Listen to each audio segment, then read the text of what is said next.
Pluto, which is generally really, I don't want to say detrimental, but it's heavy, right? Is that going to be positive for other people? And I'd say out of 5,000 readings, I feel like this is the most stable of the three like success lines, so to speak, when we're talking about like career advancement, where your best alignments are: eat food from those areas, consume media from those Oh, areas, people who right? lived near this, they get ruthlessly cheated on. Yeah, there's a few of those too for the infidelity. Even if you don't have any major lines, right? If you turn on your minors, there's harmonious and disharmonious minors. They could So potentially maybe heal some of their ancestry by going to these places. Long distance relationships, remote work, and digital nomad life. And do things like retrograde or stuff like that, does that have any influence? Let's look at some celebrities. Do you have Michael Jackson? yeah, Like if you were to like put in like the time of 9/11, does astrocartography work in the same way as like a natal chart could? Ultra minds, ultra minds, ultra minds, ultra JK, ultra. Ultra minds, ultra minds, ultra minds, ultra JK, ultra. Hello, everybody, and welcome to Ultra Minds with JK Ultra. And today I have Dom of Dom and Michelle from Cosmic Vibrations, where they do intuitive astrocartography readings. And I've been a fan of Dom's work for a long time through TikTok, because when I've seen these readings on TikTok Live, I'm like, this person really knows what they're talking about. But I was lucky enough to actually do a private reading with Dom, and I was completely blown away. So I have a lot of questions for people to understand astrocartography better. We're going to pull up my chart as an example to show some of those things. And we're also going to pull up maybe some celebrity charts to kind of see how these things play out in other people's lives too. So Dom, welcome. hello, thanks for having me. Oh, I'm so excited for this. So, before we kind of get into astrocartography and stuff, I want to let people know that when I did this reading with you, so like a lot of times people can look up astrocartography on their own. In the past, I've kind of clicked on like websites and kind of Googled what this means and then did AI what this means. But actually getting a reading with you was a completely different experience, because I really feel like you like beyond what these lines mean. I feel like you tapped into like 6 timelines of the Akashic records and like told me like 6 different ways that my life could play out, and it was so incredible. So I actually did this reading with Dom on Valentine's Day for the new relationship that I'm in, and he's in the military, so he could potentially move anywhere to any military base, and I would then, potentially go along. And the way that Dom pulled 5 places from looking at these charts is the exact 5 bases that he would be most likely to get transferred to. So it was like you were tapping into something way, way bigger. So can you talk a little bit about your intuitive aspect of it before we actually get into what all of this means? Yeah, totally. So when I initially started, I was really intimidated by like the chart reading. I don't know why, because I'd been doing astrology for a while, but I was always like, I'm not as good at the charts as like all these other really talented people. And then it was early on where I would be reading and then say something weird that had nothing to do with the chart. And people would be like, how did you know that? And I was like, I don't know. So we were like, okay, clearly there's an intuitive factor to this if you're calling things that have happened in the past. And then even now, people will come back and be like, you said it was going to be like this partner from this place. And like it was exactly that. And so it was just really neat to see over the past like few years how it unfolds into being able to like clock exact things that happen. Honestly, like you are so, and even one of the things that I heard you say on TikTok Live, which was really what made me feel like, oh, you know what you're talking about, was you talked about like, say, I think it was like a Saturn line, living near your Saturn line. They were like, oh, people who lived near this, they get ruthlessly cheated on. And I was like, I live on my Saturn line, and that's true. Oh my gosh, yeah. There's a few of those too for the infidelity, and I always feel so bad like mentioning it, but I'm like, if I mention it, it could like prevent a lot of grief in the future, to just not be like paranoid aware of it, but just to be cognizant in the back of your mind aware of it, especially if you've had those experiences like previously, right? Wow. Okay, so let's go to the basics here. So, what exactly is astrocartography for anyone who's not familiar with it? So, astrocartography is a form of astrology that takes your natal chart and drops it on top of a map.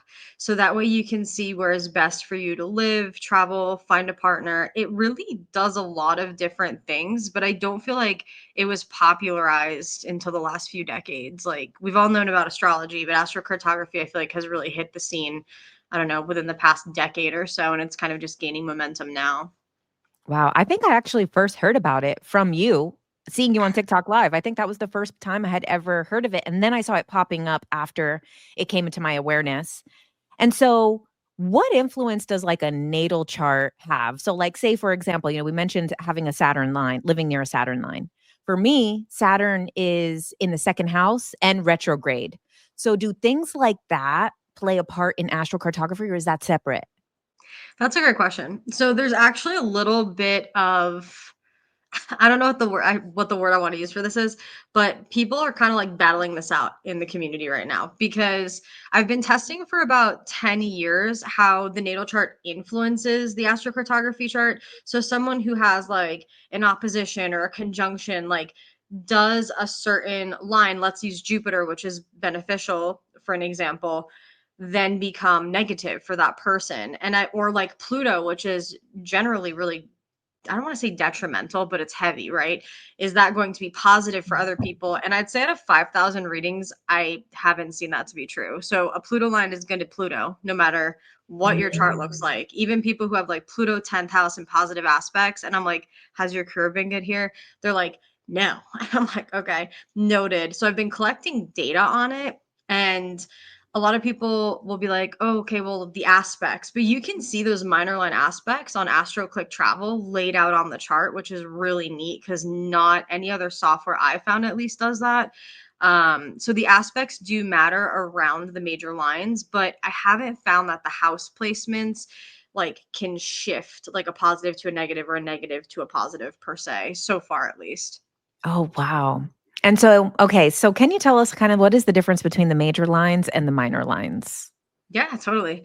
So the major lines are the thicker lines on the chart and they have the most influence and they also span further. So I know the website says 2 to 300 miles, but through testing it with our own moves, like we've moved every year for the past 4 years. I cannot wait to stop moving. Um, it's about 400 to 500 miles, but the closer to the line you are, the more intense the influence. So if it's a disharmonious energy, it's going to be more intense. If it's a positive energy, it'll be better in that way. You can also try to utilize going to the west of the line on certain lines to strengthen it, but sometimes that's not always possible when you're scanning out a radius, right? Minor lines have less of an influence, but there's harmonious and disharmonious minors. So squares are generally on AstroClick disharmonious, and then trines and sextiles are harmonious. And so, especially if you're looking at a place of living, or let's say you're traveling to a place for a few months at a time, you do want to suss out those minors and also the parent lines by clicking on a location to see what else is going on under the surface, like running horizontally. Wow. Okay, so and do things like retrograde or stuff like that, does that have any influence that you found in astrocartography? Great question. I actually have a few retrogrades. I don't remember them like right off the top of my head. And I was looking at that too. And I personally don't feel like it does. But again, I always tell people test it for yourself, like let's say you take a trip, see how you feel in a location. I believe, let me see something real quick. Yeah, okay. My Jupiter is retrograde and Jupiter descendant was still lit for me. So I had no complaints about it, even though I had a minor trine on Pluto near the area. And some people will come to me and be like, this minor line, I know it affects 2 to 300 miles. Is it going to mess up this major awesome planet? And I'm like, no, you're okay. Like, just know that you might get little hits of it or little waves of it, but it's not going to be like the underlying energy that you're experiencing there. Okay, so can you give us some examples and if you want to use because I know what I love also about you and Michelle, you guys are moving all the time. Like in the short time that I have been following your work, there's a few years, you've moved a lot to a lot of different places and states. And so you live it. You are boots on the ground when it comes to the astrocartography. This is just not an idea. You actually test it out in real life. So What are some examples of like living on lines, either from your personal life or even from clients? Okay, so I actually have charts pulled up. I'll show you this as we go through it. So this is my chart, and I'll leave my name and details at the top so everyone knows I'm Dom, and then my wife is Michelle. When we first met, I was actually in Colorado, and I loved the influence of what I had in Colorado. That's where I went viral initially. Hadn't planned to, for the record, and that's very much written into like what Jupiter is. And I just wanted like a steady job, and I was like, I'm not really like on the fame train, right? I was like, I don't really want notoriety, da da da. But then I posted like a random TikTok about it and it blew up. And that's what drew Michelle to my TikTok. And how we met was through TikTok, actually. Oh, And wow. yeah, she would watch my lives initially before I even started doing astrocartography, where I had just posted a video or two. She was in Arizona, right? So we knew my lease was up first. I'm going to give you a trajectory of our moves because it's been wacky. So I moved down to Arizona within like 4 months, and she was on a Pluto line there. And she had only been there like, I don't know, what was it, like 2 years at the time. And things were pretty peachy for her. Her Pluto line's actually a past life line in Arizona, and she really liked it. I got there and it was like everything hit the fan at once. Like we started having issues with I have a Mars line directly over Phoenix, and then a little bit of the Pluto influence, even though it looks far off, it's still within a slight range where it gives a little bit of an effect. We had so many issues. I didn't last 11 months. I was like, I'm done. I want to go back to Colorado. I was like, can we just try it? So then we moved back to Colorado, where she has mostly a soulmate line with a Mars line. And it weakened that Pluto line quite a bit, which was the goal, was to make sure her Pluto line was not the main effect, and to also make sure our Mars lines were not the main effect. And we had one apartment there. We had some issues with it because on the local space chart, we wound up with some issues within the city, and we actually weren't doing local space yet within the first year. So that came into play in the second year. But I started doing this in Arizona, and then we transitioned into Colorado, moved twice in Colorado to test the local space within the city. The second apartment was way better. Then Michelle was like, I want to live near the beach. And I was like, okay. So we recently did a move to Florida to try something else out and to test something else out. Because if I can test it and then let people know kind of how it feels and what it is, you guys don't have to do it. And so now I'm on a soulmate line with Venus Midheaven. I also have a minor for Soul Family here, which I feel like is really nice. And Michelle's on Moon Ascendant, which her alignment in the States isn't high key ideal. Like, genuinely, if I was reading this, like, I didn't have an emotional attachment to her, I would say the Venus Mars is the best, but otherwise, neutralizing her probably on the East or the West Coast would be best. And we love Florida, but I just missed the Jupiter line. So I don't know. The only major like positive I haven't tested is sun.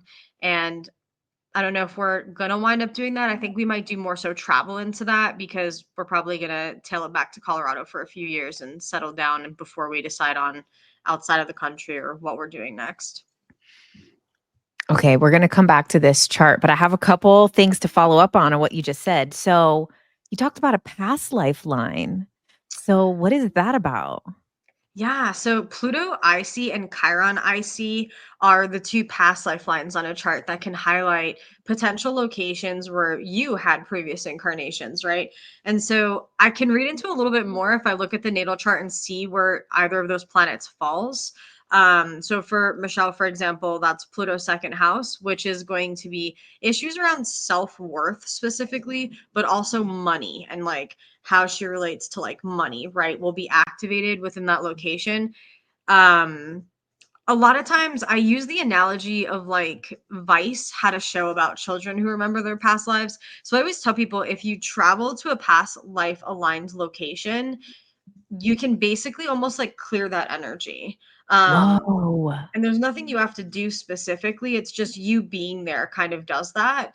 The longer you're on one of these, though, the more wacky it can get. Like for her, around the 2 year mark, things started to go south. Some people can get away with a little bit longer, others less. I kind of think it depends also on the local space alignment within the city. Wow. So, okay, so Pluto lines are good to travel to, maybe not good for super long term, maybe just a couple years max.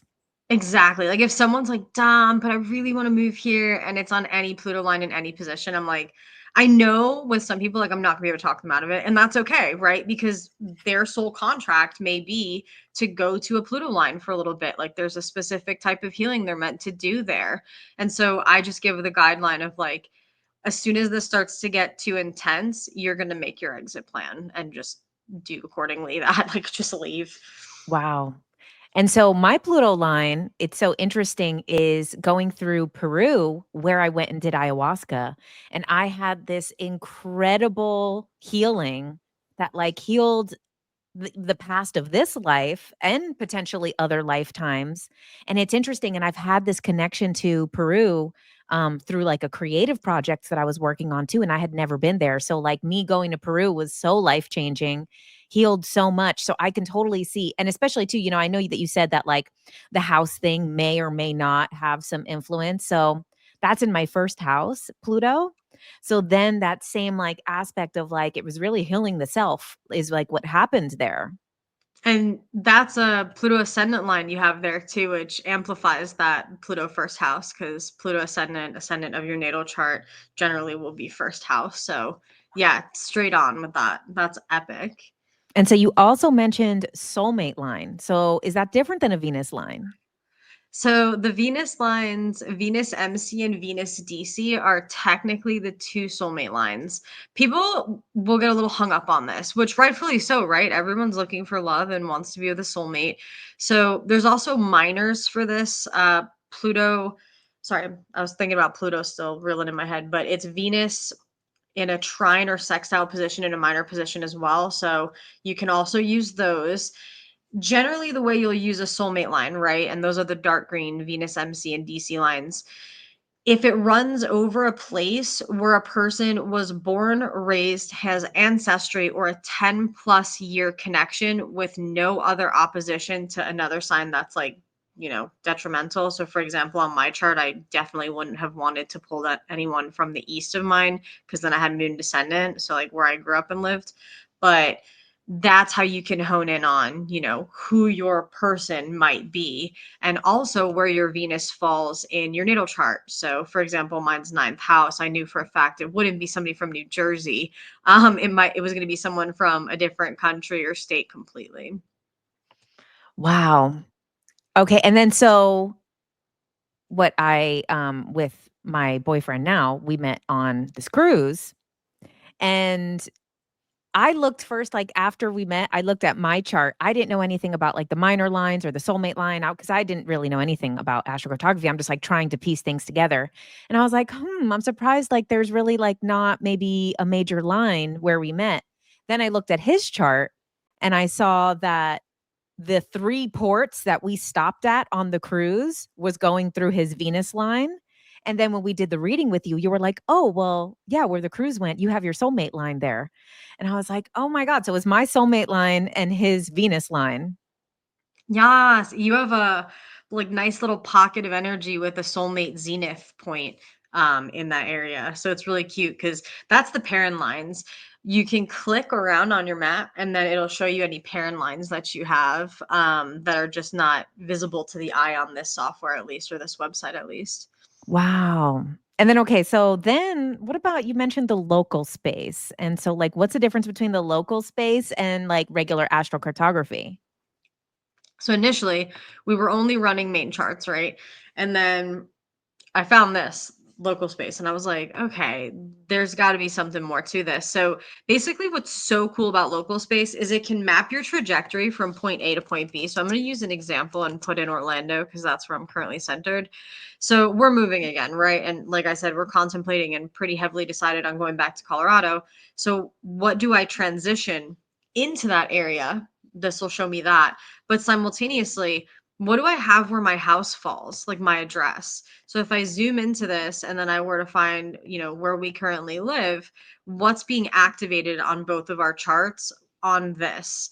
in that location, because you can have a really positive main chart alignment, but then I could pull up your local space and your house is on Pluto, and that's going to explain like the imbalance we're seeing, or vice versa. You can have a really intense main chart alignment, but then you're on your best alignment in the local space, because everybody has like a best direction or directions, kind of like feng shui. And so it's kind of cool because it took it a whole level deeper for us to be able to see, what do we do with this? Or even what directions do we recommend people in their day to day go on walks or go grocery shopping or whatever it is in their area? Right. And so when I did the reading with you, we had been talking about like me potentially moving to Austin. And this is why I think it's so like great to actually do the reading as much as like it might be cool to like explore it yourself. But the way that you were like, okay, well, let's look at Austin. And you were like, oh yeah, you want to live in this area, not too high, below this street in this area. And you're like, for both of you, it would be best this. So, like, to be able to, like, if someone is moving to a new city, doing something like that with, like, someone who really gets it is so cool because then it was like, I actually have, like, notes on, like, if I ever get to move to Austin, where in that city is the best for me to live? And you also did, a reading for my sister first before, we had done a reading together, Yeah. and so my sister's like someone who's definitely not gonna move. So, like, a lot of times people might think, like, astrocartography might not be for them if they're like, "There's no way I'm moving. I'm never leaving this state. I live here." And so it was cool that you gave her actually really good advice of, like, doing her self-care walk or, maybe, like, going and getting certain things from this area. Maybe you're gonna go and get, like, your groceries or stuff from here versus like this direction or go and hang out at these places versus this direction. So it is nice too, even for people who aren't able to move. Yeah, totally. And that's, I love astrocartography for that reason too, because people say that all the time. Like, I can't, moving is difficult. It's so expensive. The accessibility, like even we struggle every time we move. Like, I'm not gonna lie, like it's expensive, it's annoying. And so the other thing I tell people too is even with your main chart, where your best alignments are, eat food from those areas, consume media from those areas, right? So for example, Michelle has a Mars zenith over Mexico. Every time we eat Mexican, she gets sick. Every time I eat something, like I love burrito bowls, that never makes me ill and I feel great. So like little examples like that, your favorite actors or actresses or TV shows. Like I once did a reading with someone who one of the partners was like, I hate the British Baking Show. And they had a Pluto line in that area. But then their partner had a sun line. It was like, I love that show. And I was like, listen, she's got the more difficult alignment where you guys are living. Like, let her watch the British Baking Show and pretend to like it and just hang out and have a good time with it, because she's more stressed in your current alignment than you are, because they had that imbalance going on where one person was elevated and the other person was like, why is my life like this? Wow. So, okay. So, what are some other examples of like someone, not able to move? What are like other things that they can do? Maybe do they want to get something from a Venus line, something from a Mars line, something from a Jupiter line? Yeah, totally. So I'm a big advocate for jewelry, although I will say don't follow me on this because a lot of my jewelry is actually from places where I have more difficult lines. So, like for healing. But if you wanted to bring ease, right, you could do jewelry, clothing brands. Like, where's the clothing brand being created or headquartered out? So you could purchase things from those locations. Think vegetables or fruits, like where are they indigenous to in a way, right? Where do they grow?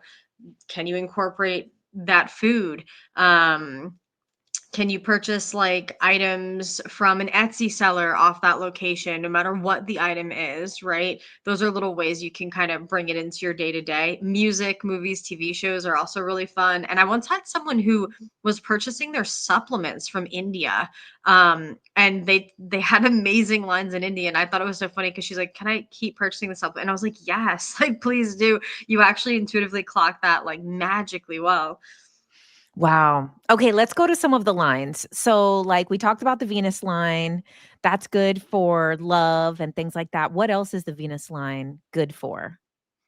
So I've been testing it about 8 months now, and community. So not only can it strengthen or highlight things within your relationship, right? But or pull a romantic partner towards you. Um It's really good for community. Everyone's really nice to me here. Like, no matter where I go. Like, one of the first nights we got here, we picked up sushi because, we still weren't unpacked.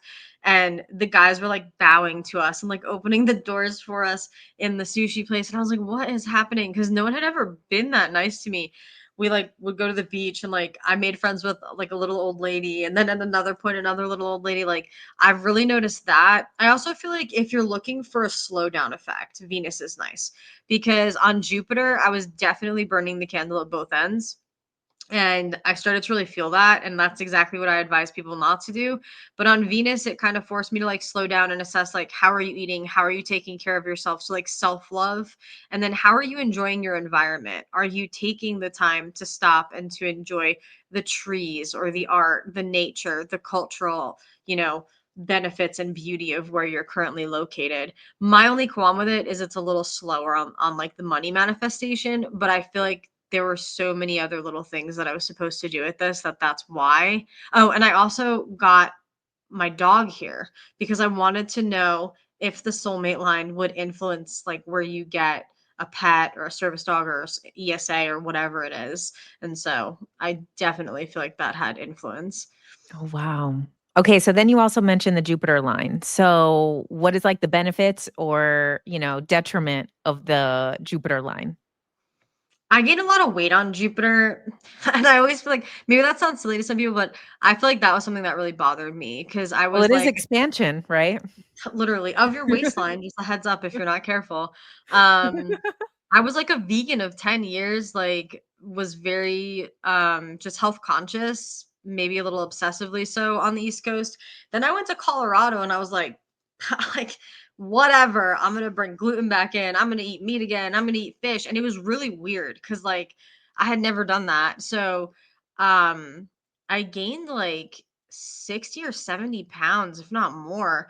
And I remember being like, what is happening? But I always joke because I would do it all over again, right? Because in what even though I gained some weight, I also gained experience. Like, I worked for a company that I really wanted to work for. I was using their products on the East Coast and they were growing and I was trimming for them. And I don't know, I was doing deliveries for them. I decided I didn't love that. Then I got hired at Apple and it was the luckiest thing because Jupiter's so lucky and I really saw this. At first, they told me, no, you didn't get the job.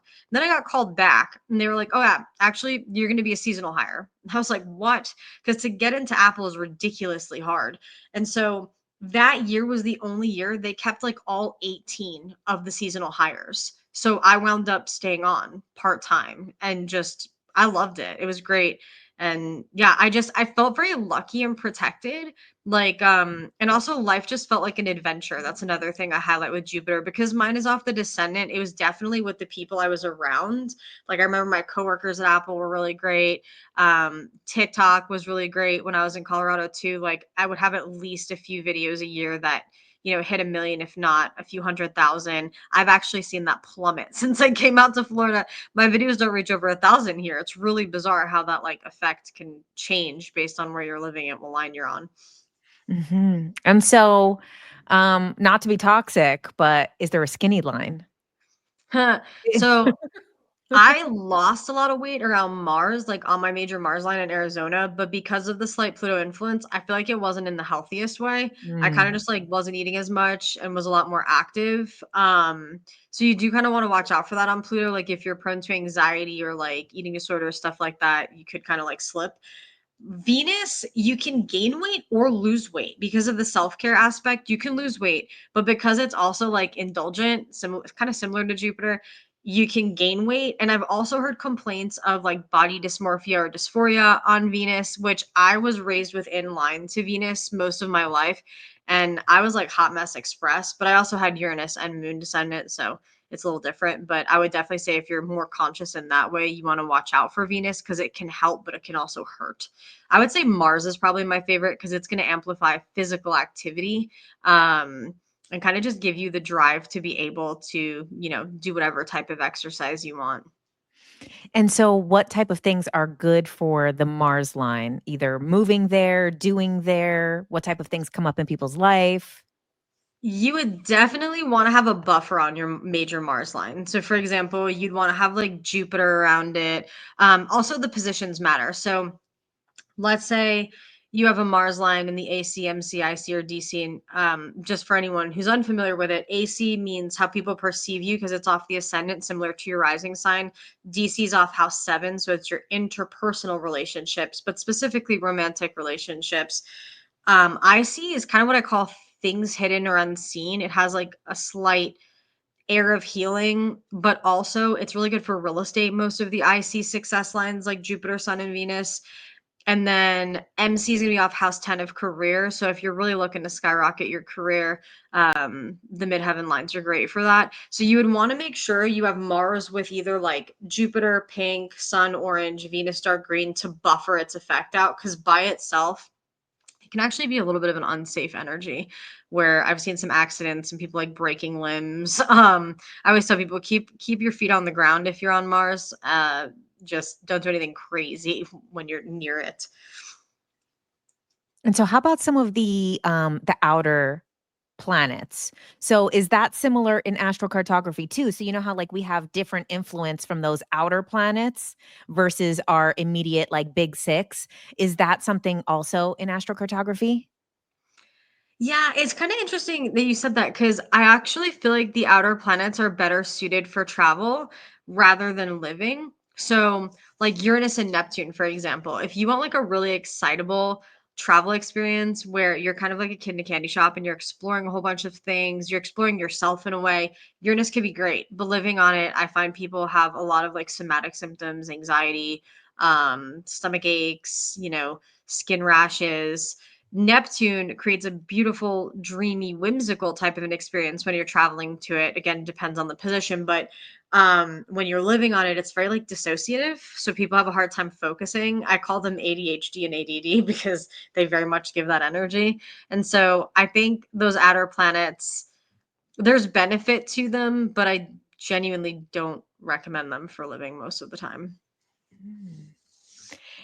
And so are there any like lines or things that you feel like are super like overhyped or like people kind of like go crazy about these lines and you're like it's not that serious? It's funny because so I'll get people all the time where I haven't had eyes on their chart, like maybe it'll be a comment or whatever, but they're like, "Oh, I live on Jupiter and I hate it." But then that same person, if I get them in a reading later, they have things around that Jupiter line, right? Or if it's a private reading, I can see like, okay, well in the city we're malaligned, or they're living with a partner or family member who can also influence your chart. And so it's actually like outside factors. So I think the thing that I hear the most that's kind of overhyped is like, "Bleh, this isn't that good," or I actually hate it. But then if we dig deep into it, there's a reason. I think Pluto gets a lot of hype. Like people, I don't know. I did it too. Okay, so I don't fault anyone with this. People love to be like, I'm going to move there, or it's not that bad. And I did it with our local space. Like when we were applying to apartments in Tampa, I was like, I'm going to ignore the local space and I'm going to apply in our worst direction to a few places just to see what happens. We got denied from everyone, and thank the heavens because that's where the hurricane hit this year. So Wow. we probably would have wound up with a problem. And I said to Michelle, I'm like, I think the reason we got accepted in Orlando first on our best local space alignment is because this is divine protection and we need to not rock the boat. Like there's a reason for it. Wow. And then so what about like the sun and moon lines? Like what is going on with those? So sun, think illumination. If it's midheaven, it's very like I feel like the main character. If it's ascendant, people will see you as the main character, but you won't see yourself as the main character. Descendant brings like a sunny aspect to the way you're connecting with people. Sun IC is good for real estate investment and a slight bit of introspection, but it's just generally like very illuminating, bright, sunny, shiny energy. I feel like this is the most stable of the three like success lines, so to speak, when we're talking about like career advancement. The only thing is if you're not like a spotlight person, it might make you a little like nervous at times because you will have eyes on you in most respects. So that's why I've been a little hesitant with it. Is I kind of just like I don't know. I don't really want to be in the limelight all the time. That sounds absolutely exhausting, but there are other people who might really enjoy that. Michelle's actually on a moon line right now, and she does not like it. She's on moon ascendant, and I grew up on moon descendant. I think it's really good for like amplifying intuition, for emotional introspection, but it can make your emotions feel a little all over the place, like a bit more heightened than you would want them to. Like she said the other day, like, I feel like I have cried more on the moon line than I have in my entire life, even on Pluto. And I was just like, oh shit. Um, so even though this one is like one of the weaker, softer of the moon lines, it still gives a pretty intense effect on that. And so what if somebody looks at their astrocartography and is like, I don't have any lines anywhere near me. This is terrible. I'm cursed. Oh my gosh, I hear that a lot. So what's cool is even if you don't have any major lines, right? If you turn on your minors with these two little check boxes with harmonious and disharmonious aspects, you might have some minors. And if you still don't, because it happens every now and again, you'll have parent lines. Very rarely do I see someone who doesn't have all three. And so parent lines by clicking in the location and then pressing show more detail. And if you don't have that, it's okay. You can actually align your local space to your city and then see what you have in the city on your local space. So I promise you're not without lines. You just have to figure out which ones are actually, activated there. And then what about, because you do, like I said, what I did with you was a couples reading. And that was so cool, especially too, if there's people that are traveling for work or, wanting to relocate somewhere. But maybe also like compatibility and stuff like that too, and kind of the lessons that they're learning from each other. So, what are some of like the two-person reading, relationship reading type of stuff that you kind of factor in when you're doing that astrocartography reading? So oddly with the relationship readings, if I can, so I'll basically be looking at where each party has spent the most time in their life and then reading the relationship as a whole, just so even outside of location, we know what the influence is, right? So for example, like let's use me real quick because this is an easy one.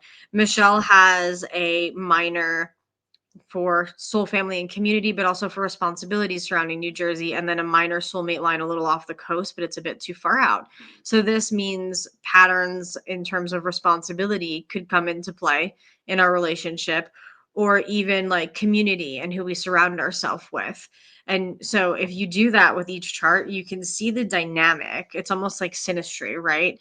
Then once we look at the current location, I've seen so many wacky things with this where it's like one person's doing really well and one person can't stand the location. So something I always tell people too for the couples charts is like make sure you're choosing a place both people are excited about, because too often I see like, well, he really wants to move here, but I really want to move here. And instead of picking a medium, they just go with one or the other. That's how we build resentment. Like I've seen it too many times. We've even done it. And so it's like, what's going to be the happiest medium for both people? I think the tricky part with the couple readings is sometimes you guys are just opposites. Like I see that also quite a bit. Like me and Michelle have maybe like 3 to 5 places in the whole world that we work really well together. And so sometimes there's just lessons built into that relationship, and you're going to get that according to where you're living, and knowing like, okay, this relationship's not doomed. It's just we're meant to like heighten each other and like grow with each other. And both parties being willing and able to do so. And same thing with the local space. It can be very hard to find a compatibility on the local space. So we try to balance it out, right? If we have to, we can amplify one person's local space and the other person's main chart. And there's so many little nuances, like who's making the money, who, is there children wanted in this relationship? Like what do the responsibilities look like? So it gets very personalized to the couple or the family even. Right. And then also too, like with spirituality that we know in general, with soul contracts and karmic connections and all of this, it's like that might just be their dynamic in this life, that they're teaching things to each other. So they're going to be at that at odds around these certain lessons or these certain themes. Exactly, and then people freak out, they're like, "So I'm not meant to be with him?" And I'm like, "No, no, no.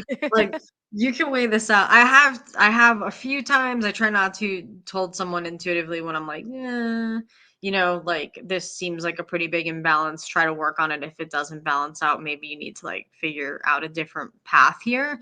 But for the most part, I think if you can create a container and, like, a safe space for healing, just because one person's chart doesn't align with yours doesn't mean you can't really make something magical out of it. Right. And so it was interesting when I did the reading with you. So one of the potential places that me and my boyfriend had talked about was it was possible that he might get transferred to Alaska. And we were like, if that happens, then hell no, that's an absolute no for both of us. We don't want to go to Alaska. That's terrible. And we had not discussed that with you or anything before this session that we did. And then you were like, so Jen, have you ever considered Alaska? And we were like, because we had just talked about it and we both said, like, that's absolutely not, we don't want to live in a cold place. And you're like, well, Jen, that's your Jupiter line. Things are going to blow up for you. This is going to be great. And I was like, you know what? Actually, I think Alaska sounds pretty good now that I thought about it. Actually, I'm open to Alaska. I feel that. I feel that. Me and Michelle have a good alignment to Alaska too, and I'm always like, should we? Like, maybe.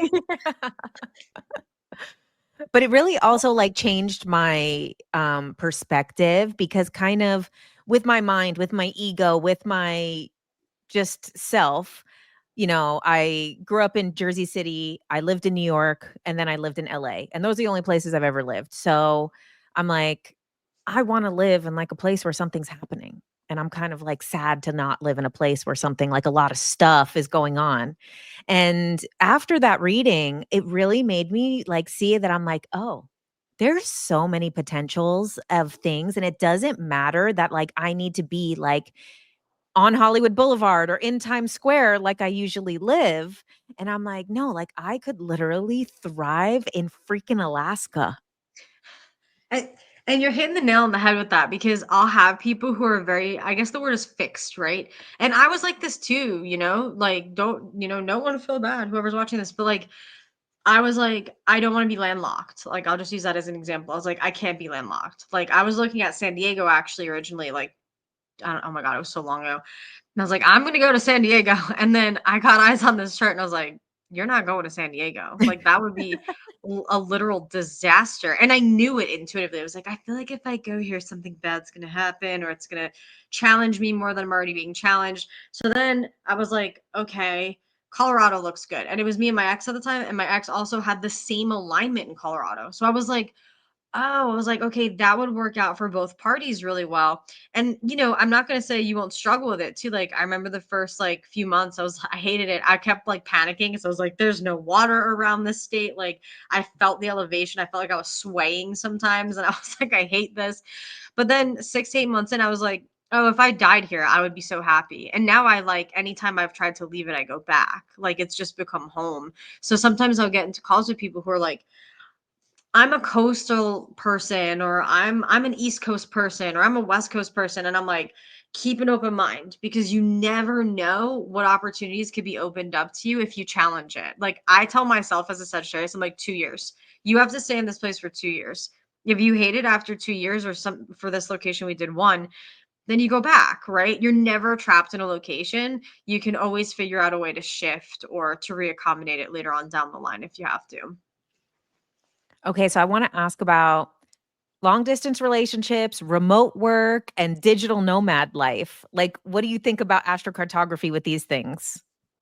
Oh, it's so cool. So, long distance relationships, or even like, let's say you have a friend even and they move somewhere else, like, how will that change the relationship? You want to look on your chart to where the person is, whether you're dating them or they're a friendship. So you want to check your chart for where they are and their chart for where you are to see how you're going to interact in dynamic. And this could either strengthen or work against a relationship. Like, I reconnected with my parents in Colorado and then moved to Arizona, and we stopped talking again, kind of a vibe. But they're always going to be on my moon descendant line, right? So that's not going to change. But my energy changed. I had firmer boundaries in Arizona, and I was like, done. They're not bad people or anything, but it's just you can see a shift in it. And I've seen with remote work, it's really neat, where someone's in a location that's neutral or not the best for them, but their job is headquartered in a location where they have success lines. And so they're making good money. And they might not like be enamored or in love with the place that they're living, but they're like, no, I'm good financially. And it's because of their alignment to where their job is. So it's really neat. And for someone living digital nomad or just living nomadically altogether? That's when the local space kind of comes into play in a really clutch way, because if you're shifting consistently, I'm actually going to want to use this as a guideline to how you're shifting, right? So let's say we were nomadic in Florida, and let's just pretend I'm in the direct center of Florida for local space sake. Then I would be like, okay, maybe I want to hop to, because my best directions are northwest and southwest. So I could either hop to Ocala and then hop down to Clearwater and then hop, so you can follow the trajectory of it and then also make sure you're on your best main chart alignment. So I always tell people, if you can do both and then also align your housing to your best directionality, or even where you're parking your RV or whatever it is, like that's going to give you the most protection in doing so. But those energies will change a bit more quickly, because usually you get, I would say, the benefit of a location or the detriment of a location within like the full potential of it within like a year to 2 years max. So if you're constantly shifting, we want to make sure we're activating those best transitional energies. Mhm. Okay, so let's see if we can look at my chart and give some examples. You've when the stuff that you've said about like me living in LA and growing up in Jersey and New York and things like that, like those things have been so accurate. So, for an example, let's say you were to transition into like, I don't know, Dallas. Yeah, You and I'm would going to be be moving to Louisiana. So we, There you go. You'd be transiting a minor Jupiter that's technically in opposition with a major Pluto. So the major Pluto is going to have the most effect, and it's going to affect house one of self. Now, you've already dealt with this energy when you were in New Jersey because you have Pluto off your ascendant there, right? So this is not an energy you're unfamiliar with, but it's almost like for the first few months to a year of settling in, you're going to want to keep in mind, right, that things are subject to change. The rug could feel like it's pulled out from under you at times, but that doesn't mean this location is terrible. It's just the transitory energy. But then we would also want to look at the address, right? So to anyone who's looking at their chart, check the address, the main chart, and the local space. It's funny because Louisiana is generally pretty neutral for you, with some parent line influence. Like, I think there's a little bit of like a hyper independence and like character development that happens here, and also some boundary setting that you might come into, especially when it comes to family if it's necessary. But other than that, little clarity in terms of directionality and purpose with the trine on your destiny line. Other than that, I would say just to be aware of any potential hiccups in transition. And then, you know, Pluto can also give like windfalls in a positive way. You just got to make sure that it doesn't swing the pendulum in the opposite direction, because I've seen that happen a few times. and so when you showed the main chart, what is it when there's like that green bubble or that black bubble? Yeah, so those are called zenith points. And I actually had to Google this when I first started looking at these charts because they confused me too. It's the direct center of the midheaven or MC lines. And so these little bubbles actually can span up to like 1,000 miles. They have a larger radius of influence. And so let's say you were like, Dom, I really want to go live in like Tepic or Mazatlan or Morelia, right? I'd be like, okay, you have a lot going on here, but you have two zenith points, one on Chiron and one on Venus. So those are going to be our like big player energies here. So technically, these two almost would like cancel each other out, right? Or we could see it as like healing through the art, the culture, the people, the community. But you also have like a spirituality focus here. You have some boundary setting. You have people seeing you as empathetic, kind, compassionate, because moon's off your ascendant too. So it's a very watery influence. So I would definitely say no living here, but you really just want to weigh out which zeniths are they and how many are next to each other. So for example, this would be great because this Jupiter zenith is by itself, but it's not really near anything unless we go further down. Mars zenith, you'd want to avoid. Moon node zenith is neutral. So kind of how do they play together? This is a disaster because these all oppose each other in energy. Um, So same rule applies. Like this sun zenith you have off the Caribbean islands, chef's kiss. Amazing. Because that's going to be that bright, sunny, shiny, happy energy. And who doesn't want to really amplify that? And what about when there's like a cluster of so many lines together? Like, is that like a good place to be or is it overwhelming?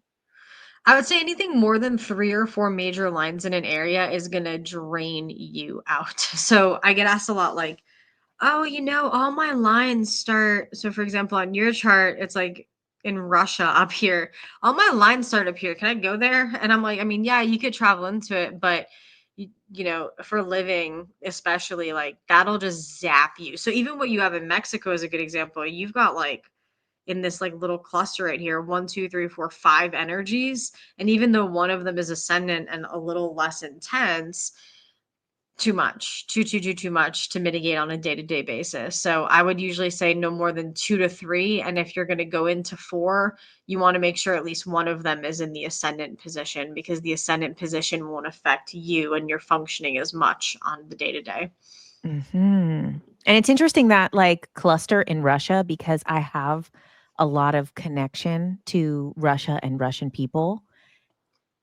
And I've been so connected to Russia and Russian people all the time. So it's interesting that I have that, like, pinnacle of stuff, and I've learned a lot of lessons from the people from Russia, both good and bad, through situations and things like that. So it's interesting that those people play, like, big impacts in my life story as well and lessons that I've learned. Yeah, and you have a Jupiter line off of Moscow too. So if you ever wanted to I To do wanna visit go. Moscow, that would be a lit location for it's almost got like a homey quality to it because it's icy, so it's like Mhm. adventurous but homey, a little bit introspective. Really, really fun vibe. I've always wanted to go. Okay, let's look at some celebrities, whatever celebrities you feel like pulling up. Yes. So I love Billie Eilish's chart because her chart, like, it just encompasses the energy that she has in LA, like, perfectly well. Um, she actually has a soulmate line here, but the soulmate lines are not just soulmate lines, they're amazing for creativity.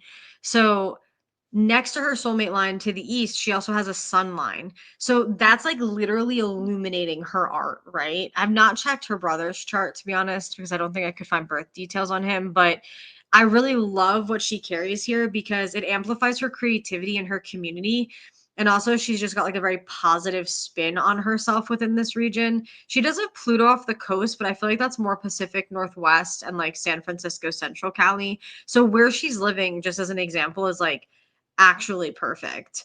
I wouldn't shift it at all. And she has a really good alignment of like success and notoriety lines on most of the United States, which could be why she's so popular here, right? Because the way she's laid out across the US means she's going to be received well from multiple different places, like her Jupiter line in Texas up into Minnesota, and even her Neptune line, which is kind of like muse like in art, in almost like a spiritual way on the East Coast. So I don't know, her chart always gets me. I'm kind of like, always Wow, and I never thought of that, like, how celebrities can just have, like, so many lines over a country, and then they blow up in that country and are, like, number 1 artist and all of these things. yeah, exactly. And so a chart that's like very well laid out like that, you can see how it kind of, like she's got Wow, a she has grasp. lines everywhere, like, Yeah, and they're, the way evenly they're laid out is placed. It's, like, evenly placed around, like, the whole planet, so, like, I wonder if a lot of people who are, like, global sensations like that have stuff yeah. like that going on. Yeah, they generally tend to have like a very evenly laid out chart where their positives are in places that, they top the charts in that location or whatever it is. The other one I kind of like had this weird interest in was Stephen King, but also because I meet with a lot of people who want to get into writing. And so I started to have this weird fascination on like who are big writers, right? That like are like billionaire millionaires off of their books. And so Stephen King, and also I would say I did look into for a time J.K. Rowling's chart. They each have Mercury where they do their writing. Like Stephen King does Whoa. his writing in Bangor, and J.K. Rowling wrote Harry Potter in London. And they both have a variation of Mercury, the lime green line there. He's funny because He has Neptune, the purple line right next to it, which is really good for like metaphysical occult type topics. And that's what he writes about. And then J.K. Rowling, I think, has Sun with Mercury, which is more of just like an illumination. And, you know, her books, like we have Harry Potter World and like, you know, all this stuff. So it's really interesting to just see that they both have Mercury within their location of writing. And I also tell people who write, like, try to publish within like a publisher that is in a location where your success lines are aligned. So I'm actually not sure who Stephen King publishes through, but for example, he's got a sun line over here near Michigan and Tennessee and Florida. So it would behoove him to potentially go with someone like that, or even someone near his Venus line. Whoa. I knew that when I had seen when we did our reading that you had Michael Jackson on there. Do you have Michael Jackson? Yeah, that's so funny you mentioned that because I actually was gonna pull him up and then I didn't. Um, have like Princess Diana, like there was a Yeah, while that let's I see was Princess Diana. Let's see yeah, the I was like girl. obsessed with trying to figure out like where people died, like what their astrocart like kind of morbid, but I wanted to know like was there a telltale thing with death and astrocartography that we could like flush out or figure out. So for example, not actually sure where Michael Jackson passed. Let me see something I real think it quick. was in LA. That's what I thought. Okay. So he has a Mars line in LA. Mars lines can represent like violence or foul play, sometimes even murder. I actually don't know if I'm on the up and up with like what happened with his death, but I know like he had that doctor prescribing him like medication. And so this is a very also Mars with certain artists, you can see opposition against them, right? Where it's almost like the tides turn and then they become very hated or hated on for whatever reason. And so this is like a very intense alignment to have to LA. It's not like all happy and magical. It's actually feeling like not liked, having to consistently place boundaries with other people. Whereas in other locations, he would be way more calmly aligned and not have. He has a rough United States alignment. Like the East Coast, is not that favorable for him, but the sun line, like Wisconsin would have been fine. Texas actually aligns quite nicely, but yeah, LA is like a really difficult place for him to have been. Wow. And can you zoom out and show like his world chart because he was such like a global phenomena? Yeah, he's got a good aspect to Mexico. I'll highlight that. Also South America, specifically Wow. Brazil. He's got like a very almost like magical influence where like his popularity would be because he almost like inspires people on like more of a spiritual level. He's got past life line running Ireland, Portugal, Western Africa actually like right parallel to a sun IC line. So that one's interesting too. Because I feel like that could also be like almost like illuminating emotion for people and healing for people in a way within those locations. Whoa. Okay, let's see Princess Diana. Yes.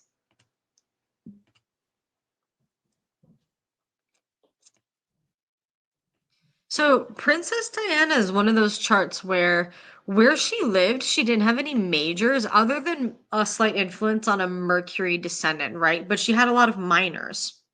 So I would say, like, intellectually speaking, this would be really fantastic with the people she's connecting with. Like, people want to hear what she has to say. She articulates herself very well. Um, but she has like a high key level of anxiety in this region. Almost like it's not quite black sheep energy, but it's almost like her emotions give her a lot of anxiety or she feels unsettled here. Any type of responsibility could have also, because there's a slight square on Saturn somewhat near here that's influencing it. And so I feel like that could also have been like things feeling monotonous, or like if anything was too routine, too structured, that could have also created some anxiety where she wanted to shake things up a bit.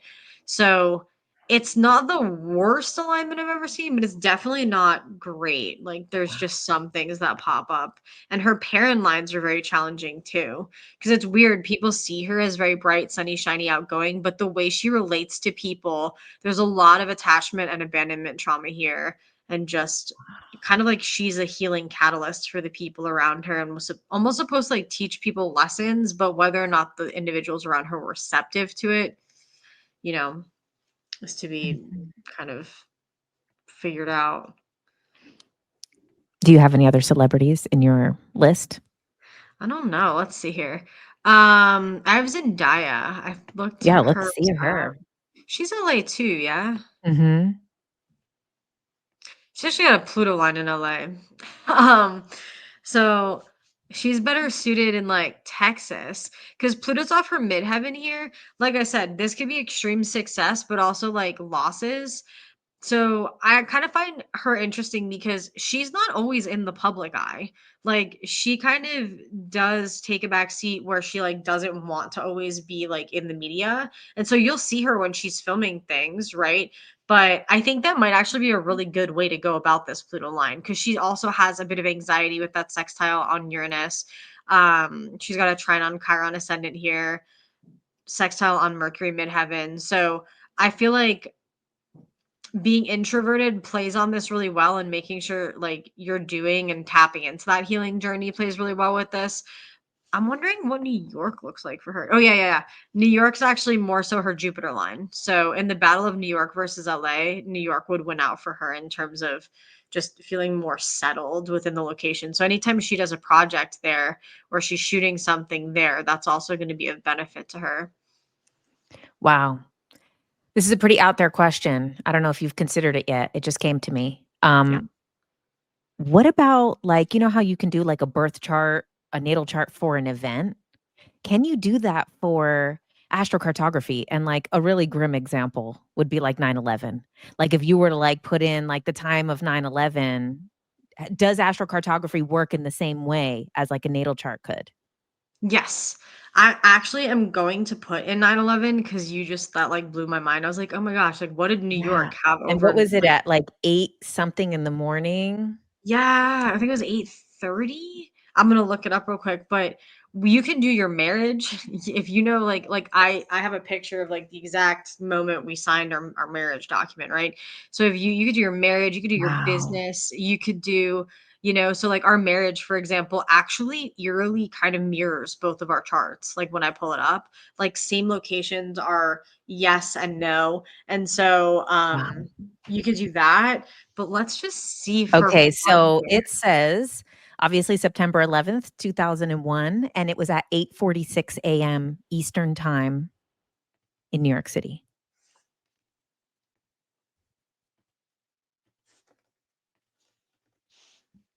Wow. Let's see.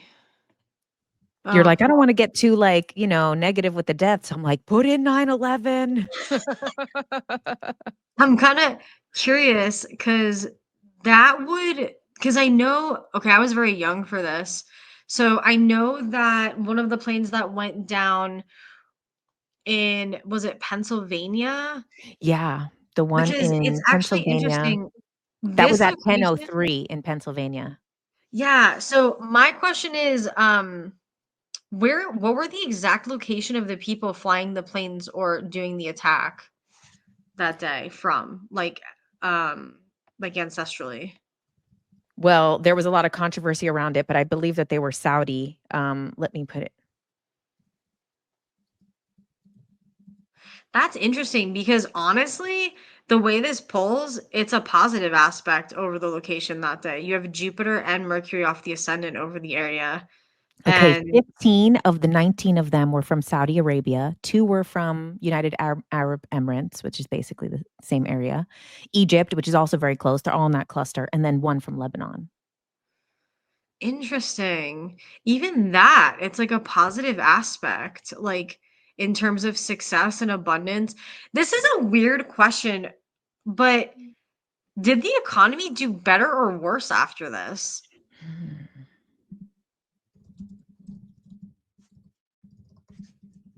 Because I don't know why I'm like, Okay, so they closed trading for 4 days, which is the longest. They reopened on the 17th, and, it was one of the largest drops of all time, immediately after. Then this is when then a lot of bailouts and things started to happen. Well, I mean, what's interesting is that event led to then, the war machine. to become all of these people to become like crazy billionaires from all of the because then the wars make the most money. So it is interesting that maybe like our general economy might have had an impact, but it did lead to a lot of money because war makes a lot of money.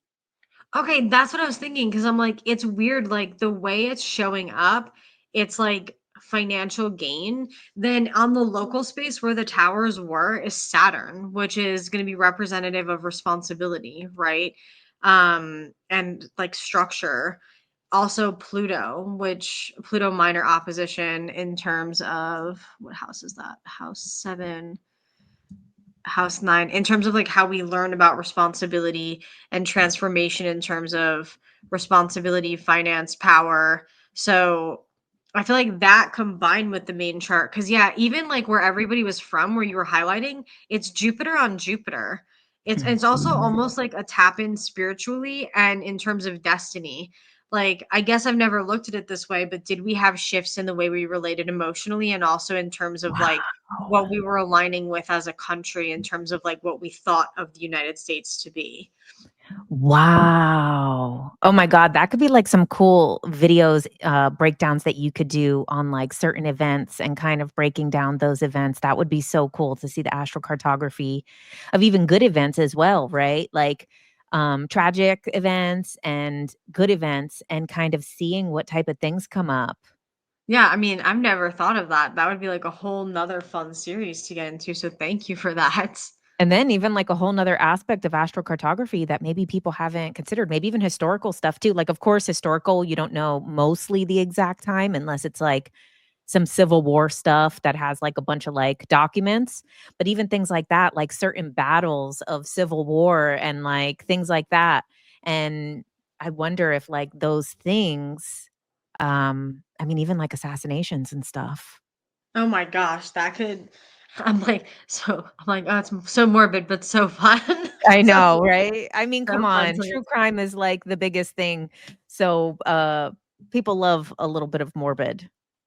Yeah, no, And it totally. helps us make sense of it, you know? It helps us make sense of these things.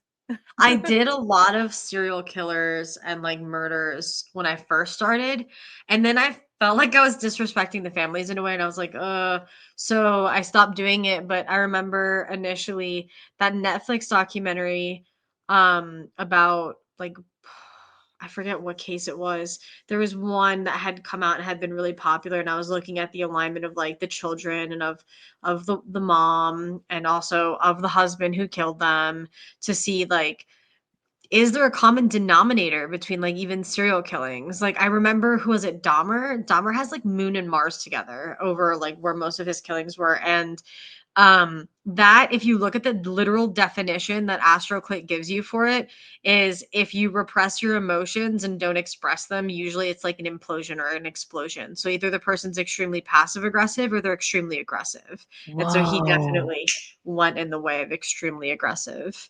Wow. And I think that's another interesting thing too, as people kind of dig more into their own astrocartography. Maybe there's certain traumatic events that have happened in their life or in their family's ancestry or in their lineage that are on these certain lines and these certain points. And maybe like how you said, going to a Pluto line or going to one of these lines could help heal it. They could potentially maybe heal some of their ancestry by going to these places. Exactly, and that's actually that point is what made me want to move and to start doing this for other people was, like, I remember being on the East Coast being like, "It must just be me, like, maybe I'm not likable or, like, maybe, like, I'm doing something wrong." Like, I started to internalize the experiences instead of, like, learning from them. Like, I was always good at taking some amount of responsibility, but I got to this weird point where I was just like, "Oh my gosh, like, these things keep happening over and over in the same way, like, it has to be me." So I was like, "What if I change the environment?" Because that creates a certain amount of, like, freedom or a light at the end of the tunnel type of effect for somebody who feels stuck in a loop almost, right? Like Groundhog Day. And so then once I shifted, it was like night and day experience. Like I had a lot of health issues. Not to say I still don't have health issues, but on Moon, like I could barely work. Then on Jupiter, I was working like 2, 3 jobs. And I was like, okay. Just like flipped it on its head. And I think it's really beautiful to be able to show people like this happened to you, and you can learn from the experience, but you can also change it. Like, it doesn't have to stay this way, and we can make things get better and give you new opportunities. Dom, thank you so much for this. This is, I think, like the most informative podcast about astrocartography that has ever been done, to be honest with you. This is so good. I know that people are probably like taking a crazy amount of notes during this. Okay, so you and Michelle offer the astrocartography solo readings, couples readings. It could be for a family with multiple people. You do specifically the US, one type of reading. You also do global readings. So this is good. Like if someone is looking to move, if they want to live nomadically, if they're in a relationship, if they just want, like I said, if you're not even going to be able to move, you might want to look more into the local space and see how can you make the most out of where you are. Maybe you're looking for love, but you're not going to go to your Venus line. And then you'll have some different ideas of things that they can do, either getting stuff from those areas, going to certain areas of their own local location.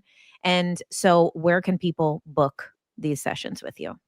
Yeah, totally. So our website is cosmicvibrations.info, and we have all of our podcasts listed, a bunch of free resources. We always say accessibility is super important. So you can book our readings with us. You can check out demographic statistical data and resources, because I'm a big nerd on that, and I like to make sure everyone has both sides of the coin. And then you can find us on TikTok at cosmic_vibrations as well, and it's linked in our TikTok bio. Um, so that's predominantly it. We go live and we do mini readings too, most days a week. And I'm always trying to teach this because, again, I want to make sure, even if people can't afford to do a reading, that they can still utilize it in their day to day lives. And if they can, thank y'all for supporting us and entrusting us with your charts, because I love, love, love, love doing this and helping you guys get to where it's going to uplift you, because we get to like uplift the planet's vibe in general with that, I feel like. Thank you so much, and thanks to Michelle Thank too, you. off on the side. And also, you guys are doing animal. Going into the animal readings too, and what's so cool is in the reading I did with you. You asked if we were thinking about getting a dog, and you actually described the type of dog that we were talking about, and like the personality of the type of dog that we were talking that we wanted. So it was like so funny. Like I said, when you do this, it's like beyond just reading the charts. You're really like tapping into like timelines, I feel.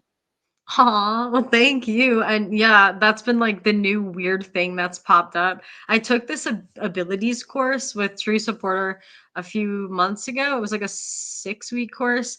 And she taught us like all this stuff. But the one thing that hit for me the most was like pet communication. So it's like weird. Like, I'll be doing an astrocartography reading, and then I'll be like, "Do you have a cat?" And they're like, "Yes." And I'm like, "Does it like to lay on your cream colored couch?" And they're like, "Yes." And I'm like, "Oh my gosh," like, it's so bizarre because it'll cross over sometimes. And I'm always like, I don't know if people want to hear this. So now we're starting to implement it a little bit, just in case anyone does need help with it. I love it. Well, thank you so much. And Thank you. yeah, this was so much fun, so informative. And yeah, I'm excited for feedback. If anyone ends up doing the reading, leave a comment and let me know the things that were most exciting. Yes, love to hear about it. And again, thank you so much for having me, for having us. It was a pleasure. You are absolutely magical. Oh, thank you so much. Bye. Thanks for listening to Ultra Minds with JK Ultra, where every Thursday we come out with a new interview interviewing some of the greatest minds in spirituality, consciousness, aliens, conspiracies, astrology, and so much more. And make sure you check out my Tuesday night live every Tuesday night, where I do a live stream and we do a Q&A and we go a deep dive into topics like the simulation theory, shadow work, spiritual bypassing, spiritual gurus turned cult leaders, aliens, my own experiences, and so much more. So make sure you subscribe, put on notifications, and if you would like to support my work, you can also become a subscriber to my Substack, which is $11 a month at jennifercarmody.substack.com. And once a month for our paid subscribers, we do a live event where we do a group hypnosis, a group meditation, or a group manifestation exercise. And thank you so much. Make sure that you subscribe, comment, do all the things, all the YouTube stuff.